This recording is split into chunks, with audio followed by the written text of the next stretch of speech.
شام کا وقت تھا۔ ٹونی چڑیا اپنے گھر میں بیٹھی ہوئی تھی۔ کھڑکی کے قریب راجو کبوتر بھی بیٹھ چکا تھا۔ جب اس نے باہر دیکھا تو وہاں پر ایک بڑی سی چڑیل جس نے اپنے دانت نکالے ہوئے تھے بیٹھی ہوئی تھی۔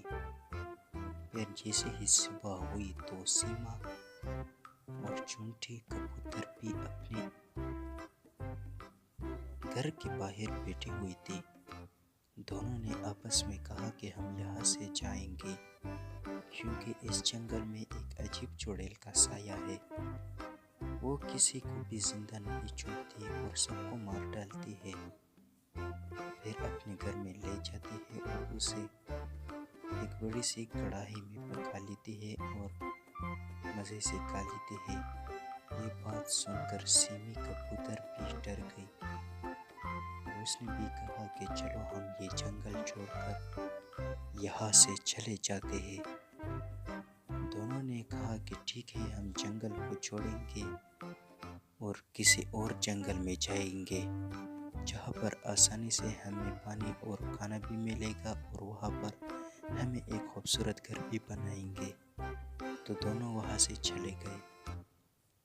پھر راجو کبوتر دوسرے رات کو اپنی بیوی کے ساتھ بیٹھا ہوا تھا۔ دوبارہ چڑیل آئی اور جب راجو کبوتر نے وہاں چڑیل کو دیکھا تو وہ بہت پریشان ہو گیا۔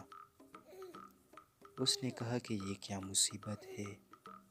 پھر سب پرندے وہاں پر جنگل میں اکٹھے ہوئے جہاں پر کالو کوا، راجو کبوتر اور ٹونی چڑیا بھی تھی۔ سب نے مشورہ کیا کہ ہم یہاں سے چڑیل کو باہر لے جائیں گے یا ہم اس جنگل سے چلے جائیں گے یا اس کو نکال لیں گے۔ پھر چڑیل نے کہا کہ ٹھیک ہے، یہ سب مجھے نکال لیں گے، میں یہاں پر کسی کو زندہ نہیں چھوڑوں گی۔ چڑیل بہت غصے میں آئی اور سب پرندوں کو کہا کہ تم اب اگر ہمت ہے تم میں سے کوئی بھی بہادر ہے تو اپنے گھر سے باہر نکلو۔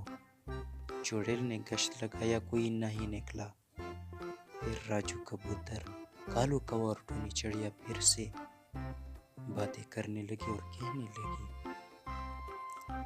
کہ یہ آخری بار ہے، ہم چڑیل کو زندہ نہیں چھوڑیں گے، نہیں تو وہ ہمیں مار ڈالے گا، اس سے بہتر ہے کہ اس کا کوئی بندوبست کرے۔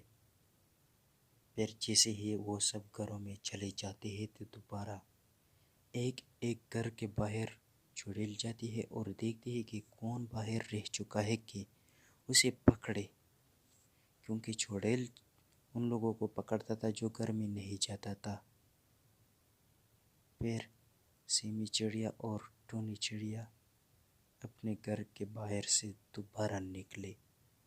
شام کا وقت تھا۔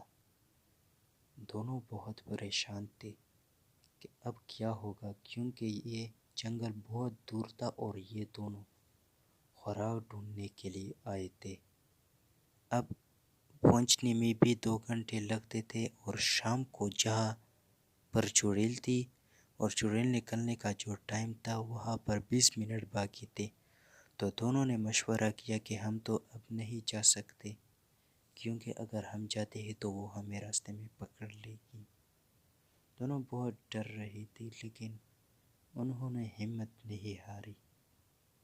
انہوں نے سوچا کہ ہم یہاں رہ کر بھی رات نہیں گزار سکتے کیونکہ یہاں موسم خراب ہوتا رہتا ہے۔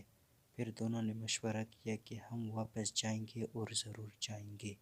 دوستو، اس سے اگلے کیا ہوا دیکھیے نیکسٹ ایپیسوڈ۔